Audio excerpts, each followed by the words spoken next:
All right, what's going on, everyone? Matt here for the Matt Film Show. If you guys are new here, make sure to thumbs up, subscribe if you guys like. Let's get right into today's video. And then today, I'm gonna be giving you guys my review on Andor season 2. Um, this is a show, or Star Wars Andor. This is a show that I really enjoyed. You know, I pretty much have been a fan of the Disney of Star Wars side on Disney Plus from Disney rather than the movie. You guys know how I feel about the sequels, how I have not been a fan of the Star Wars Disney's version of Star Wars with the sequels and with Solo. Um, and so I have not been a fan of those. But on the TV side of things, I really enjoyed The Mandalorian. I really enjoyed the first season of Andor, and I enjoyed some sort of, and I also enjoyed Ahsoka. And so I've enjoyed more of the TV side of Star Wars than the movie side of Star Wars from Disney. And Andor is a show that I really enjoyed, the first season. And I had so much fun with that show. When they announced Andor, and they announced we're gonna be making a prequel to Rogue One, which is a prequel to a prequel, right? Rogue One is a prequel to the original Star Wars, right? And so you're gonna do a prequel to a prequel that's already a prequel, right? I was like, okay, whatever. And they get character casting Andor played by Diego Luna, his own show that's a prequel to that. And I first, when they announced it and they talked about it, I didn't understand that it was necessary for them to do a prequel to that, or a series based on that character as a prequel to Rogue One. And I fell in love with the first season of Andor. You know what I mean? I loved season 1 of Andor. And the thing is about streaming and the shows is that they don't come out, seasons don't come out yearly anymore.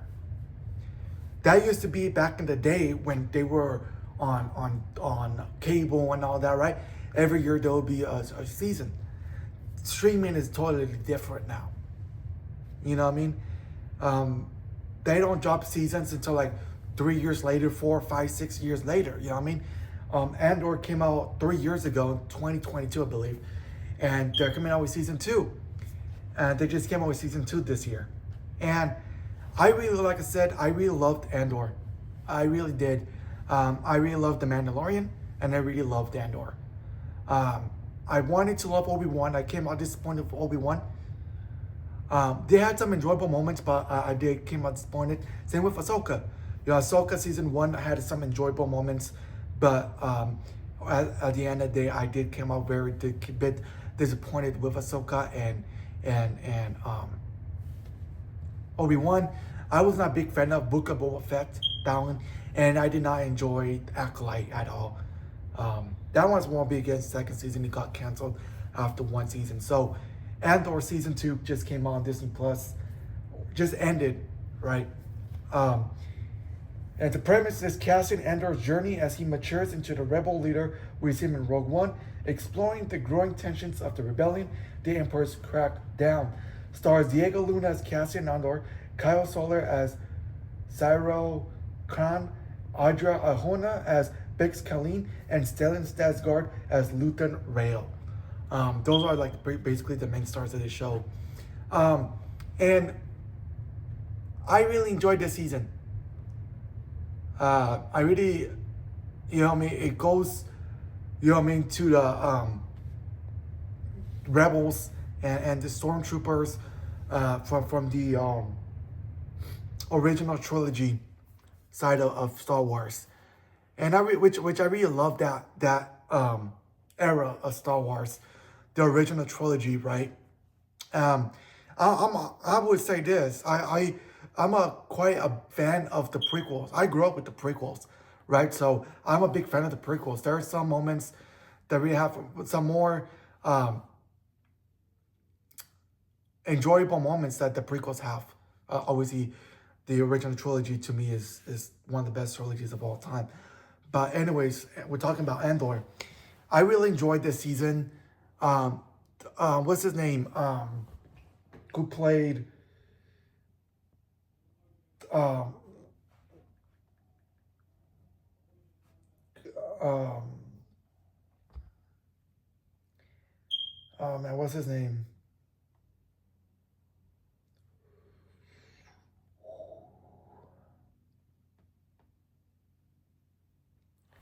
Um, trying to remember.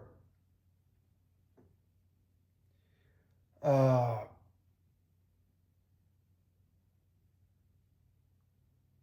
Belgana.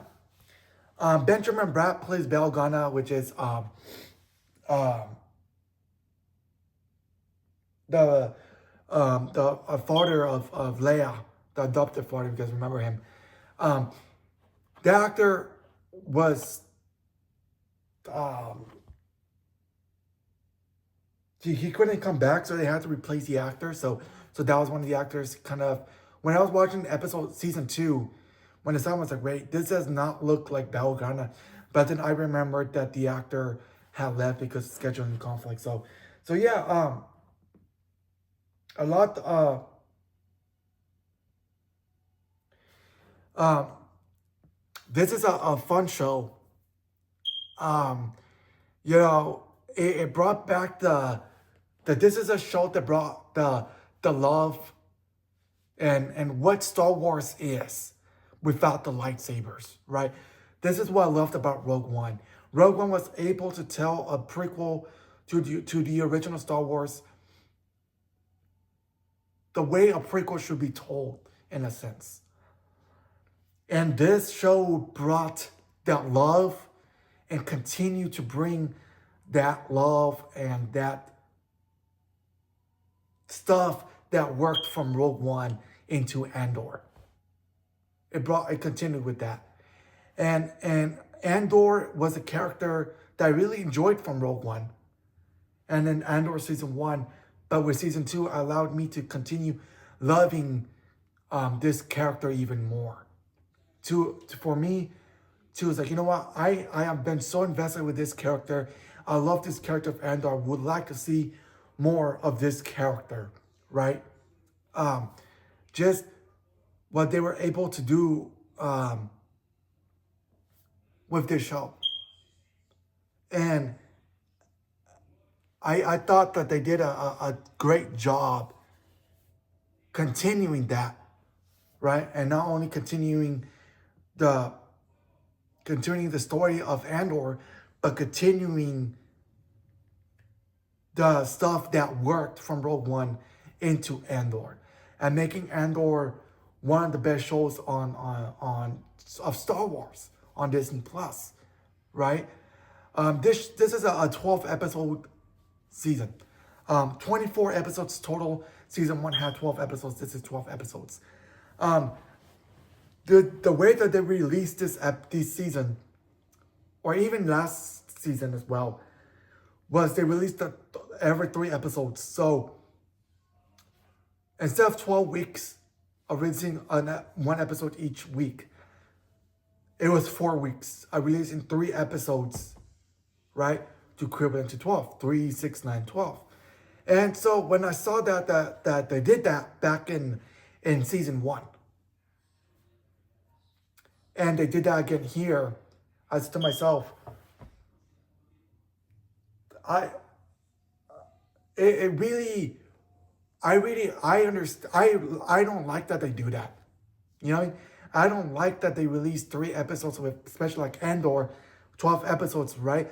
First 3 episodes, 3, 3, 3, and 3.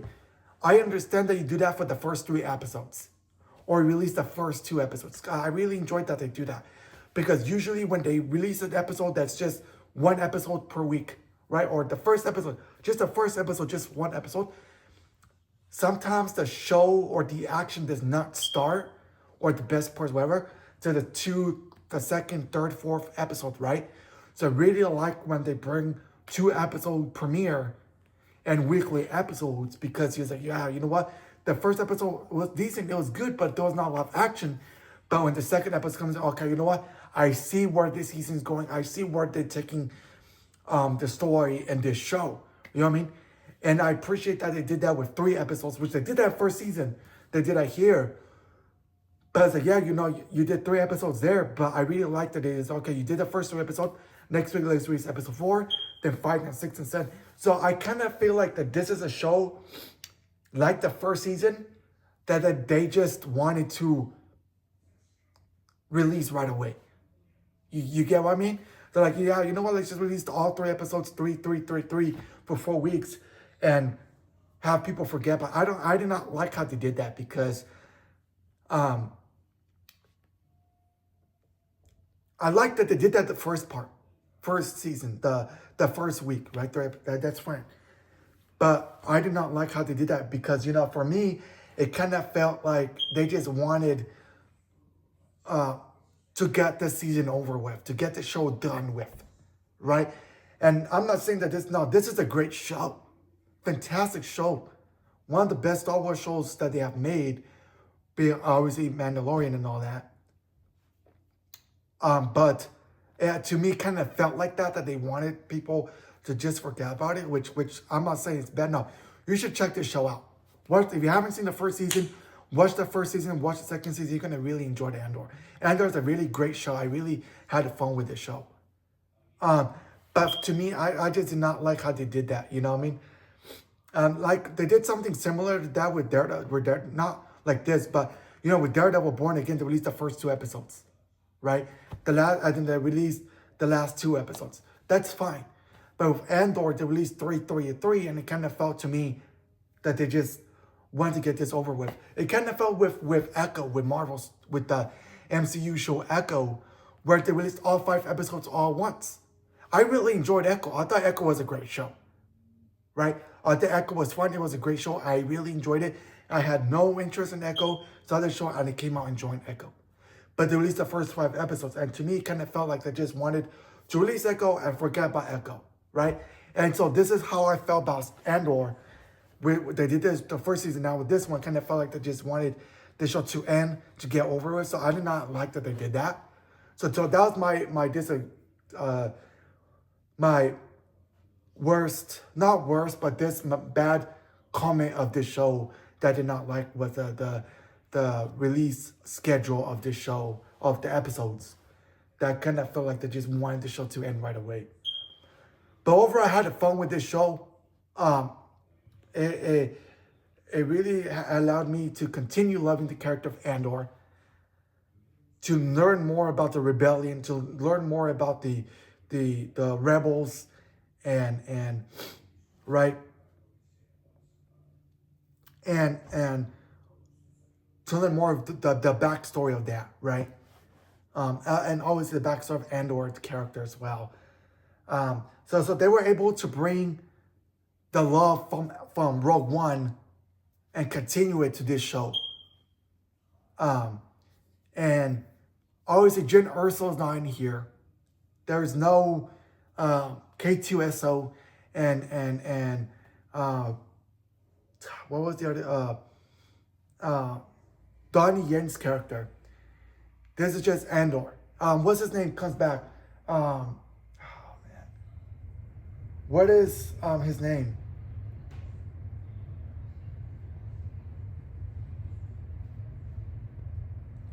Saul Guerrero, Forrest Whitaker, was in this show as well. He was always in Rogue One. I really enjoyed that character, by the way, Saul Guerrero. I had a really fun time with that character, and seeing that character again in this show was really great. That's the only character from Rogue One that returns. All the other ones, Jern Erso, K2SO, and the other ones, they don't come out. It's just that one. So I really like how they kept that one. But overall, it's a fun show, enjoyable show. I would say that if you enjoyed Rogue One and have fun time with Rogue One, you're going to enjoy this show and have fun with this show. You know what I mean? So yeah, this is my review for Andor Season 2. The final season, I really would have loved for them to do Season 3 of Andor, but you know it's only 2 seasons. Final season, I think that there could have been more. Like I said, I really love this show. We'd love to see more of this show, but that's how they made this show. I really enjoyed this show. I had a fun time with this show, and I hope that they continue making great Star Wars shows in the future. And I hope you guys and yeah, you know what I mean. Love these characters. Love these characters in Rogue One. Love them continue here. The worlds, the planets that they went through in Andor was very great. I really loved the planets that they went through, the ships and all that. I loved everything about the show, and it's one of my favorite Star Wars shows. I really enjoyed it. So if you guys enjoyed this video, make sure to thumbs up, subscribe if you guys like. Let me know in the comments below what you guys think of Andor Season 2 and the whole Andor series and the whole series overall. And leave a thumbs up, subscribe if you guys like, and thank you guys so much for you guys' support. And I'll see you guys on the next video. Peace out.